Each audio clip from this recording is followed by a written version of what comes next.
de Atos, capítulo de número 9. Glória a Deus. Diz assim a palavra do Senhor. A epígrafe diz assim: a conversão de Saulo no caminho de Damasco. E Saulo, respirando ainda ameaças e mortes contra os discípulos do Senhor, dirigiu-se ao sumo sacerdote e pediu-lhe cartas para Damasco, para as sinagogas, a fim de que se encontrasse alguns daquela seita, quer homens, quer mulheres, os conduzisse preso a Jerusalém. E indo a caminho, aconteceu que, chegando perto de Damasco, subitamente cercou o resplendor do céu, de luz do céu, e caindo em terra ouviu uma voz que lhe dizia: Saulo, Saulo, por que me persegues? E ele disse: Quem és, Senhor? E disse o Senhor: Eu sou Jesus, a quem tu persegues. Duro é para ti recalcitrar contra os agrilhões. E ele, tremendo e atônito, disse: Senhor, que queres que faça? E disse-lhe o Senhor: Levanta-te e entra na cidade, e lá te será dito o que te convém fazer. E os varões que iam com ele pararam espantados, ouvindo a voz, mas não vendo ninguém. E Saulo levantou-se da terra e, abrindo os olhos, não via ninguém. E, guiado pela mão, o conduziram a Damasco. E esteve 3 dias sem ver, e não comeu e nem bebeu. E havia em Damasco um certo discípulo chamado Ananias. E disse-lhe o Senhor em visão: Ananias. E ele respondeu: Eis-me aqui, Senhor. E disse-lhe o Senhor: Levanta-te e vai à rua chamada Direita, e pergunta em casa de Judas por um homem de Tarso chamado Saulo, pois eis que ele está orando. E numa visão ele viu que entrava um homem chamado Ananias e punha sobre ele a mão para que tornasse a ver. E respondeu Ananias: Senhor, de muito ouvi acerca deste homem, quantos males tem feito aos santos em Jerusalém. E há que tem poder dos principais dos sacerdotes para prender a todos que invocam teu nome. Disse-lhe, porém, o Senhor: Vai, porque este é para mim um vaso escolhido, para levar o meu nome diante dos gentios e dos reis e dos filhos de Israel. E eu lhe mostrarei o quanto deve padecer pelo meu nome. E Ananias foi e entrou na casa, e impondo-lhe as mãos, disse: Irmão Saulo, o Senhor Jesus, que te apareceu no caminho por onde vinhas, me enviou para que tornasse a ver e seja cheio do Espírito Santo. E logo lhe caíram dos olhos como umas escamas, e recuperou a vista, e levantou-se e foi batizado. Amém? Louvado seja o nome do Senhor. Eu estava orando, irmãos, e eu pedi ao Senhor uma palavra, né? E o Senhor me deu um texto que não era esse a princípio. Só que ontem a correria foi tão grande e ele precisa de uma dedicação maior, e eu não consegui preparar esse texto. Eu disse: Senhor, me dá algo. Então agora, né, que já está mais em cima da hora, e que possa falar que seja mais ou menos na mesma linhagem do que o Senhor queria falar através daquele texto. E o Senhor me deu essa palavra. E é interessante que antes de nós começarmos o culto, estávamos falando sobre isso, né? Sobre mudança de caráter, de transformação. Mas eu vejo na história de Saulo uma das maiores histórias, assim, para poder mostrar para cada um de nós como é diferente quando uma pessoa tem um encontro com Deus e ela recebe uma transformação. Quem era Saulo? Saulo, ele era um homem que ele foi ensinado aos pés de Gamaliel. Quem é Gamaliel? Se fosse nos dias de hoje, seria um teólogo muito grande, um homem muito grande de sabedoria e conhecimento, e ele aprendeu com esse homem. E o que ele aprendeu? Ele aprendeu que Jesus não era ninguém. Ele aprendeu que Jesus era contra o que Deus falava. Então a raiva de Saulo dos cristãos era porque ele não conhecia Jesus. Ele não sabia, ele não entendia que Jesus era o Filho de Deus. E ele vai até o sumo sacerdote e ele diz assim: olha, me dê cartas para que eu possa ir até o sumo sacerdote, e vocês me deem carta para que eu possa ir para Damasco, atrás dos discípulos, atrás do povo que diz que serve ao Senhor Jesus. Depois da morte de Estevão, muitos conhecem a história, sabem que Estevão morreu apedrejado. O povo que tinha aceitado Jesus ficou morrendo de medo de acontecer a mesma coisa com eles. E o que eles fizeram? Começaram a fugir. Sempre nós vamos entender isso, irmãos, e perceber que a igreja do Senhor cresce quando ela é perseguida. Quando a igreja do Senhor ela se sente ameaçada, ela cresce. E como foi esse crescimento da igreja do Senhor? Ela cresceu porque o povo ficou com medo de morrer e começaram a ir para vários lugares. Eles se dividiram e aonde eles foram, eles levaram a palavra de Deus. Então o evangelho cresceu, a palavra de Deus cresceu, o nome do Senhor foi glorificado. Eu vejo na história de Saulo alguém que teve um encontro com o Senhor, talvez no momento que ele nem imaginava, numa situação que não passava pela mente dele, que ele poderia ter esse encontro com o Senhor. E Saulo se encontra com o Senhor Jesus exatamente nessa época, quando ele está perseguindo o povo de Deus. Quando ele pega essa carta com o sumo sacerdote, ele sobe num cavalo com a sua comitiva e ele vai para Damasco. A Bíblia diz que quando ele está chegando perto de Damasco, uma luz aparece muito forte para Saulo. E a Bíblia diz que nessa luz ele não conseguia enxergar nada, mas ele ouviu uma voz que dizia: Saulo, Saulo, por que me persegues? É interessante que quando ele ouve essa voz, ele diz: quem és tu? Aí Jesus responde e diz: eu sou Jesus, a quem tu persegue. Então vamos dizer que ele perseguia a igreja do Senhor e achava que estava perseguindo o povo, mas ele estava perseguindo ao Senhor Jesus. Por isso que nós devemos entender o que a gente estava falando aqui ainda há pouco, que nós não lutamos as nossas guerras. Quem luta a nossa guerra é o Senhor, porque nós lutamos as guerras de Deus. Eu faço a obra de Deus. Se alguém se levanta contra a minha vida, não é contra mim que ele está levantando. Ele está levantando contra o Senhor, porque eu não estou fazendo a vontade de Deus. Né? Igual esses dias agora, acho que foi até o irmão Ricardo até comentou comigo sobre uma pessoa que entrou numa dos comentários lá do meu vídeo, e a pessoa falou assim: me explica uma coisa, não quero ofender ninguém, mas eu queria saber onde que tem pastora na Bíblia. Não existe, né? E aí ele falou: eu respondo, não respondo. Eu falei: deixa ele no vácuo. Tem coisa que eu não perco meu tempo, mas eu não gosto de debate, eu não gosto dessas coisas. Eu acho que isso não leva ninguém a nada. Eu tenho a minha crença, eu tenho a minha confiança no que eu estou fazendo, eu sei quem me chamou, isso para mim é o que basta. Muitos vão me aceitar, sim, outros não vão me aceitar. E vão deixar de aceitar o que? A palavra de Deus não é a mim. E aí eu me lembro que a minha filha falou: nem vi, porque eu não fico olhando comentário, né? Aí a minha filha falou assim: mãe, eu entrei lá, acabei com ele. Foi. Ela falou: a senhora não viu não, mãe? Eu escrevi lá pra ele, não? Eu falei: não vi, minha filha, eu não fico atrás dessas coisas. Eu acabei com ele, mãe. Acabei com ele. Porque quem tinha que entrar lá e ficar falando da senhora? Só tá pregando a palavra de Deus, ninguém perguntou nada pra ele.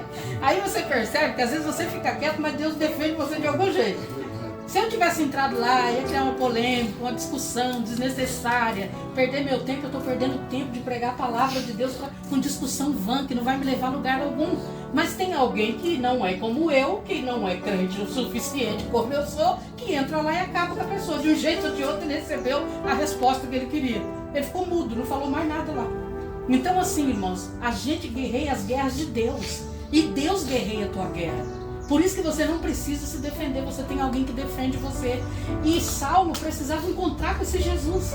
Ele sabia quem era Deus, ele conhecia Deus. Tem gente que conhece Deus, mas não conhece Jesus. Jesus é o Filho de Deus, ele é a extensão de Deus na terra. Foi ele, por ele. Quem criou o mundo, irmão? Você sabia que não foi Deus, foi Jesus? Foi ele que fez todas as coisas. Por isso que ele recebeu esse poder e essa autoridade. Por isso que ele recebeu tudo que ele recebeu, um trono que não tem fim. Uma glória que nunca vai terminar, porque foi ele que fez todas as coisas. Quanto Jesus, a Bíblia diz que Deus, olhando do céu, não achou um justo sequer. Por que Deus estava procurando um justo na terra?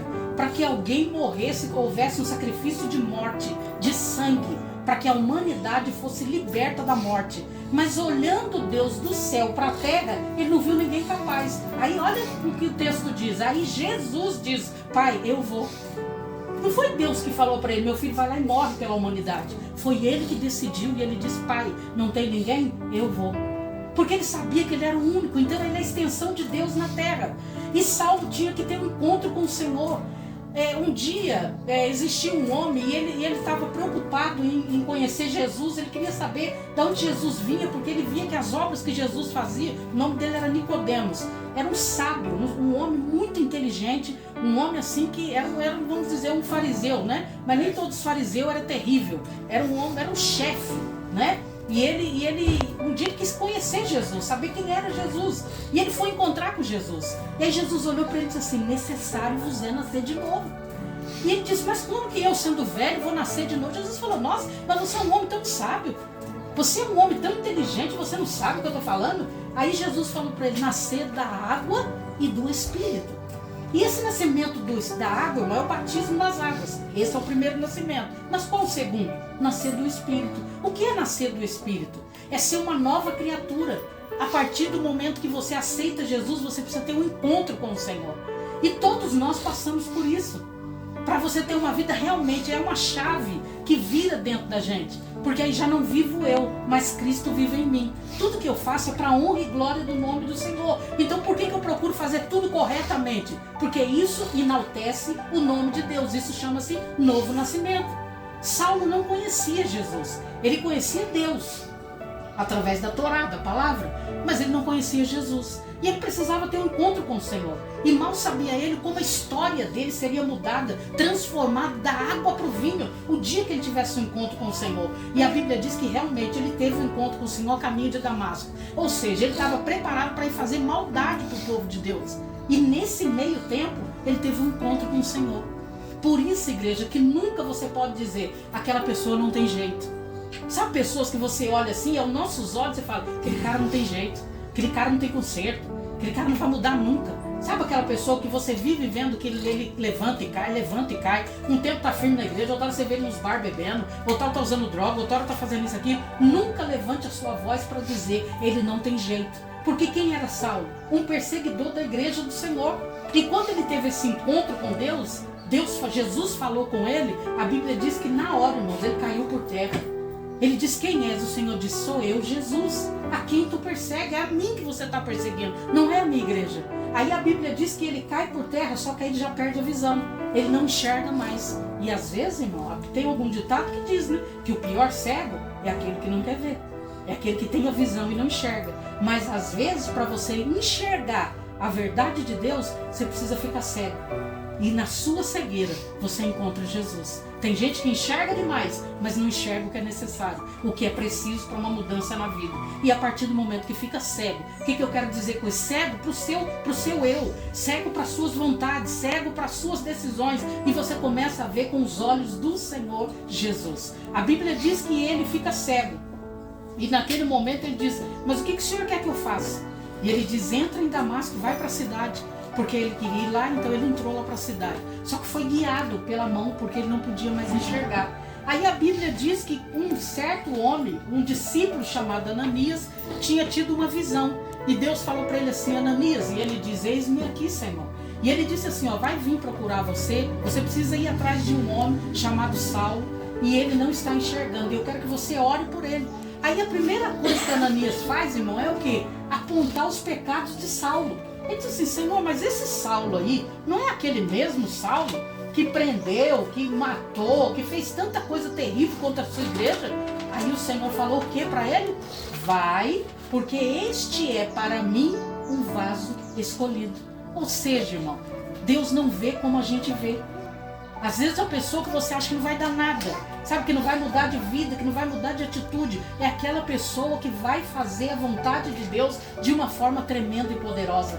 Então nunca olhe para alguém e diga que aquela pessoa não tem jeito, porque Saulo, aos olhos das pessoas, ele não tinha jeito, ele não tinha conserto, ele era um homem ruim, ele era rude, só que ele achava que ele estava lutando a guerra de Deus. E ele não estava, ele estava lutando as suas próprias guerras, até que ele teve um encontro com o Senhor, mas para isso ele teve que ficar cego. Para isso ele teve que ser tomado pela sua mão e ser apoiado em alguém para poder ser levado a algum lugar. Então muitas vezes, irmão, Deus permite situações na nossa vida para que a gente tenha um encontro com o Senhor, para que a gente realmente viva o Evangelho. Sabe por que eu sempre pensei assim, eu sempre fui 8 ou 80, hoje eu não sou mais, eu já tenho um equilíbrio, mas no começo da minha fé, falei, já que é para ser crente, tem que ser crente mesmo, que não sei o que, não sei o que. Aí você cobra muito de você, quando você vê, você está errando direto, e aí quando você vê, você está se acusando. Fala, nossa, mas por que eu fiz isso? Eu não devia ter feito aquilo, não é para mim me comportar desse jeito. Só que não entende, irmão, que as coisas de Deus é de glória em glória, e você não tem que ser 8 ou 80, você tem que ser equilibrado. Você tem que ter equilíbrio para as coisas de Deus. Saulo precisava ter um encontro com Deus porque Deus tinha uma obra na vida dele. Sabe o que eu acho interessante, irmão? Que todo mundo que Deus vai levantar para fazer a obra de Deus, antes tem que ser mudado pelo Senhor. Lembra de Isaías, capítulo de número 6, que ele diz que veio um anjo do céu, pegou uma brasa do altar de Deus, veio e tocou na boca dele. Só depois, aí o anjo do Senhor falou, a quem enviarei? E quem há de ir por nós? Aí o que ele diz? Envia-me a mim. Por que ele disse envia-me a mim? Só que só aconteceu isso depois que o anjo tocou na boca dele. Ou seja, para eu fazer a obra de Deus, eu tenho que ter um encontro com o Senhor. Irmão, para chegar aqui eu demorei 30 anos da minha vida. Quantas pessoas já não foi pastor, já saiu da igreja, já voltou de novo, tá com a igreja outra vez, já perdeu a igreja, já pegou de novo, e eu estava lá na fila esperando, porque Deus tinha uma obra. E eu falo que o povo que Deus me deu é um povo que tem a minha característica mesmo, do jeito que eu era. Mais bravo, obstinado, nervoso, sabe, tá com a vida meio que arrebentada, do jeitinho que foi a minha vida inteira. Sabe por quê, irmão? Porque eu tenho essa graça de Deus na minha vida. Eu consigo olhar para a vida de uma pessoa e não ver o que ela está vivendo agora. Porque Deus me mostra o que vai acontecer na vida das pessoas. Eu sei o que vai acontecer na vida dela. E ela não sabe, mas eu sei. Então por isso eu invisto sobre aquela pessoa, porque eu sei que Deus tem uma obra na vida dela. Não tinha ninguém para fazer isso por Saulo. Não tinha ninguém para defender ele. Mas Jesus disse, Ananias, vai, porque este é para mim um vaso escolhido. E ele vai ver o quanto ele deve padecer por causa do meu nome. O que Jesus estava dizendo? Ele perseguiu o meu povo, ele também vai ser perseguido. Ele também vai ser morto um dia por causa do evangelho. E o evangelho, irmão, verdadeiro é esse evangelho. É o evangelho da renúncia, é o evangelho da salvação, é o evangelho da mudança de vida. Que mudança é essa? Superficial? Antigamente, irmão, há 30 anos atrás, uma pessoa se era considerada crente quando ela parava de usar calça e usava saia. Aí eu falava, nossa, a pessoa é crente, porque ela usa uma saia e usa calça. Hoje o evangelho não é mais a roupa. O evangelho tem que ser hoje o caráter, porque hoje tem várias igrejas que você pode usar calça e está tudo bem. Só que a mudança que Jesus está falando, a mais importante, não é a que você consegue fazer por fora, mas é a que você consegue fazer por dentro. Isso você leva para a vida. Isso não está relacionado, é lógico, ninguém, uma mulher de Deus, vai andar mostrando o corpo com decote e mostrando tudo sensualidade. Você sabe a roupa que você deve colocar, até porque você tem bom senso do corpo que você tem. Então não precisa ninguém falar isso para você, mas eu estou falando de mudança, irmão, de dentro para fora. Saulo precisava ter um encontro com o Senhor, e a forma dele ter esse encontro era só Jesus parando ele no meio do caminho, porque senão ele não ia parar. A Bíblia diz que depois disso, Ananias orou por ele, colocou a mão na cabeça dele e diz que como escama caiu dos olhos dele, e ele voltou a enxergar e foi cheio do Espírito Santo. E dali para frente, irmão, Saulo, que se tornou Paulo, um dos maiores escritores da palavra do Senhor, um dos maiores líderes da igreja naquele tempo. A igreja, sabe por quê? Porque olha como Deus tinha algo, um plano reservado para a vida dele. Os discípulos de Jesus, a maioria deles, principalmente Pedro, que se tornou pastor da igreja na época, da igreja primitiva, ele não pregava o evangelho de Jesus Cristo para os gentios. Ele só pregava para os judeus. Porque a princípio Jesus veio para os judeus. Não foi isso que a Bíblia diz? Eu vim para os judeus. Mas para quem Jesus veio, rejeitaram Jesus. Não foi os judeus que matou Jesus? Só que o evangelho de Cristo não era só para os judeus. Era para os gentios. Quem são os gentios? Eu e você. Nós não tínhamos direito. Nós estávamos condenados à morte. Só que aí Jesus levanta quem? Paulo. Levanta Paulo para mostrar através de Paulo que todos que quiserem aceitar a Jesus como Salvador, seu único e suficiente Salvador, têm o direito também. Então não existe mais grego, não existe mais língua nenhuma que divida esse povo. A salvação veio para aqueles que creem no Senhor Jesus como seu único e suficiente Salvador. A palavra de Deus diz que Deus mudou a história de Saulo. Ele se tornou em Paulo um homem tremendamente usado por Deus, um missionário extraordinário. Só que ele teve que ter um encontro com o Senhor. Então, às vezes, irmão, Deus quer usar a nossa vida, mas primeiro Deus tem que mudar a nossa história. Quando eu comecei pregando, há 32 anos atrás, a minha palavra era só de exortação. Eu pregava e eu arrebentava o povo, irmão. Eu arrebentava, a igreja ficava com ódio de mim quando eu ia nos lugares pregar. Nossa, meu Deus, essa mulher chegou, acabou. Porque eu descia marreta na igreja, mas eu não tinha dó nem misericórdia de ninguém. Até que chegou um dia, o Senhor falou, isso é por um tempo. Vai chegar um tempo que eu vou mudar o seu ministério. E aí Deus mudou o meu ministério. Eu sempre fui pentecostal, sempre sinto muita presença de Deus, tenho muita sensibilidade com o mundo espiritual. Mas aí Deus falou, eu vou mudar o jeito de você falar. Antes de eu sair da Madureira, uma igreja que eu fiquei 30 anos, antes de eu sair dela, Deus começou a me mudar dentro dela, o jeito que eu era. E eu falei, mas o que será que está acontecendo com o meu ministério? O Senhor falou, sabe por quê, minha filha? Porque você tem que ter jeito para falar. Você pode falar o que você quiser, mas cuidado com a forma como você fala. Porque tem hora que a gente fica tão assim, achando que está fazendo a obra de Deus do jeito que Deus quer, que você se torna até vulgar na forma de você falar e expor o pecado das pessoas. Eu não tinha misericórdia. Irmãos, por isso que eu estou falando, antes de Deus te usar, Deus tem que fazer uma transformação na sua vida. Porque você não vai comigo assim, se não quiser eu já mando para o inferno e tá tudo bem. Eu pensava assim no começo da minha trajetória, não quer Jesus, vai para o inferno, quer ir para o inferno, vai para o inferno, o diabo que te carrega. E pronto, eu era desse jeito. Eu não tinha misericórdia com ninguém. Então aí o Senhor começou a quebrar começou a mudar minha vida, transformar minha vida. Eu comecei a olhar para as pessoas e ter misericórdia das pessoas. E eu disse, Senhor, mas como é que prega então? Como é que prega esse evangelho verdadeiro e não massagear o ego de ninguém? Mas continuar falando a verdade, mas com amor. Irmão, aprendi com o Espírito Santo. O Senhor começou a me ensinar. E eu comecei a mudar o meu jeito de pregar e mudei o jeito de pregar e alcancei mais gente do que eu já alcançava antes. Porque o que depende, irmão, não é o que você vai falar, é a forma como você fala. E Saulo, ele tinha esse defeito, ele queria resolver as coisas na força do braço. Mas aí chegou uma hora que ele teve um encontro com o Senhor. E nesse encontro, irmão, Deus mudou a vida dele. Como também Isaías teve a vida dele mudada. Depois que Deus tocou nos lábios dele. Sabe por quê, irmão? Porque às vezes, o que a gente precisa entender, por que tem muita gente que cai? Por que tem muita gente? Escute isso, que isso é um conselho de Deus para a sua vida e isso vale muito. Irmão, nunca ache que você não está sujeito à queda. Nem, por exemplo, eu sou pastora da igreja. Ah, pastora, mulher de Deus. Eu sou mulher de Deus, eu sei que eu sou. Mas se eu não cuidar da minha vida espiritual, se eu parar de orar, se eu parar de jejuar, se eu parar de tirar meus olhos do Senhor, eu estou sujeito a cair. E eu posso cair em várias coisas, mano. Não é só em adultério. O povo acha que cair é só adultério. Caiu em adultério. Não, não é só essa queda de um homem ou de uma mulher. Você pode cair em várias áreas da sua vida. Então qual o segredo para não cair? Não olhe para a vida dos outros. Olha para a sua vida. Não fique preocupado. Você viu o jeito da irmã? Você viu não sei o quê? Irmã, ore por ela. Não acuse ninguém. Não ache que você é santo, melhor do que ninguém. Porque vai ter tempo, irmãos. Quem conhece Deus, isso é fato, tá? Quem conhece Deus melhor, peca menos. Quanto mais relacionamento você tiver com Deus, menos você vai pecar. Por quê? Porque as características de Jesus começam a ser afirmadas em você. O que vai ser uma pessoa daqui a alguns anos se ela não pecar, continuar firme com o Senhor? Rapidamente ela vai morrer. Ela não vai viver muitos anos. Por quê? Porque Deus guarda ela para Ele. Então tem muita gente, irmão, que não entende isso. Que cada vez que você anda com Jesus, você fica mais parecido com Jesus. Você começa a falar do... A Bíblia não tem um versículo que fala, a boca fala do que está cheio o coração. Não tem pessoas que você para conversar com ela, só fala mal da vida dos outros?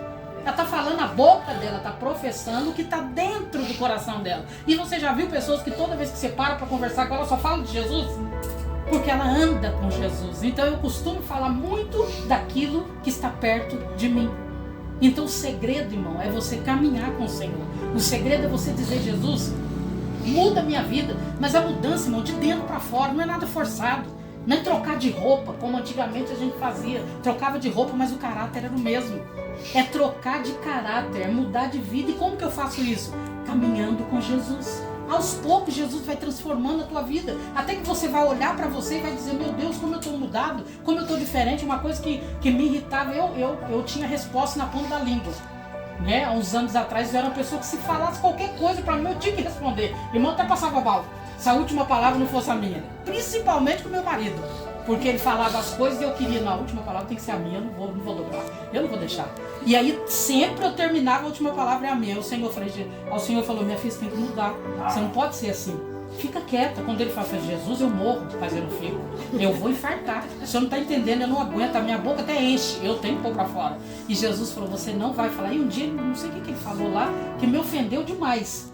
Mas veio assim uma ira no meu coração e a minha boca já encheu. E eu ia soltar assim que eu ia dar uma nele para desmaiar ele por 3 dias. Porque eu era capaz de fazer essas coisas. Aí o Senhor na hora falou para mim assim, cala. Eu falei, Jesus, eu vou morrer. Eu não vou passar mal, eu tenho que falar. O Senhor falou, não fala, fica quieta. Espera e não fala, segura sua língua. Fica quieta. Aí tudo bem, eu fechei a boca, não falei. Eu olhei para a cara dele assim, queria matar ele. Mas eu não matei. E eu fiquei olhando para a cara dele assim, com a raiva dele. Aí na mente eu fiquei falando um monte de coisa na minha mente, né? Seu ordinário, que no seu caso, se eu pudesse abrir minha boca, eu ia matar você, eu acabava com sua vida. Na minha mente, aí o Senhor Jesus falou, na mente também não. Aí eu disse, então o Senhor quer me matar, o Senhor quer acabar com a minha vida. Eu não posso falar, mas também não posso pensar. Aí o Senhor falou, não. porque eu estou ouvindo os seus pensamentos. Aí eu falei, meu Deus, aí parei, fiquei quieta, consegui controlar minha mente, a minha língua, não falei nada. Irmão, passou uma semana passou, meu marido veio conversar comigo, ele falou, eu queria te pedir desculpa, que eu acho que não foi legal aquilo que eu falei pra você aquele dia. Aí eu já queria falar, mas tá vendo, Deus? Aí o Senhor Jesus falou, fica quieto, não fale nada, só agradeça, perdoa ele e segue o barco. Foi assim que eu comecei, irmão, a mudar o meu jeito, sabe, assim, controlar e orar e pedir para Deus, Senhor, me dá equilíbrio. Jesus me dá, como que eu peço? Pede equilíbrio, domínio próprio, que é um fruto do Espírito. Qualquer dia eu vou trazer um texto, uma mensagem aqui para vocês a respeito de Gálatas 5. É extraordinário. Frutos do Espírito. Todo crente precisa ter, irmão. A gente precisa ter frutos do Espírito, a gente precisa desenvolver isso no nosso relacionamento com o Senhor. Sabe por quê? Às vezes eu falo assim que a pessoa que é explosiva, ou que acha que deve resolver as coisas no grito, ou com a força do braço, ela se arrepende da decisão que ela toma. Eu não sei se vocês já passaram por isso, de fazer algo, falar uma coisa, e depois você falar assim, meu Deus, por que eu falei aquilo? Jesus, eu não precisava ter falado isso, eu ofendi demais a pessoa. E aí você se arrepende amargamente. Então melhor do que se arrepender é se controlar para não fazer. Porque aí você não tem que pedir perdão para ninguém, você continua tocando seu barquinho e Deus vai te dar graça. E as pessoas vão olhar para você com outros olhos. Isso muda o que na minha vida? Muda o meu relacionamento familiar, com os meus filhos, com os meus amigos, com o meu trabalho, com tudo que está relacionado a mim. Então tudo que Jesus faz é por quê? Porque Ele nos ama. E Ele quer que você seja um ser humano melhor. Saulo teve um encontro com o Senhor, Deus mudou a vida dele. Nunca mais, mas ele foi a mesma pessoa. Então o que eu aprendo? Que uma pessoa que tem um encontro com Jesus, ela nunca mais será a mesma. O que foi que Jesus disse para os discípulos? Aquele que quiser vir após mim, negue a si mesmo. Tome a tua cruz e siga-me. Então você percebe que não é só caminhar com Jesus. Primeiro você nega a si mesmo. E depois, toma a tua cruz. O que é a tua cruz? É as coisas que estão em você. É as lutas que estão em você. Não vou deixar isso aqui, vou caminhar com Jesus. Seria fácil. Não, é com o seu gênio mesmo. É com a ruindade que você tem muitas vezes no coração. É com os pensamentos ruins que a gente tem. Jesus está mandando, nega a si mesmo. Tome a sua cruz e siga-me. A partir do momento que nós fizermos isso, a nossa vida vai mudar, a transformação vai chegar e o nome do Senhor vai ser glorificado. Um próximo ano, irmão, está chegando aí. Falta pouquíssimo para chegar o mês de janeiro. Você acha que isso muda alguma coisa, igreja? De verdade? Irmão, você viu a inflação como é que está? Você está vendo o preço das coisas, onde é que está? As coisas piorou muito, irmãos. Só que isso aí não muda nada com a virada do ano. Isso aí continua do mesmo jeito. Se continuar o mesmo governo, vai continuar do mesmo jeito. E mais, se você continuar com as mesmas atitudes, o seu ano será igual ou pior do que esse foi. O que vai mudar a nossa vida não é a virada do ano. Não é a mudança do calendário. É as nossas atitudes.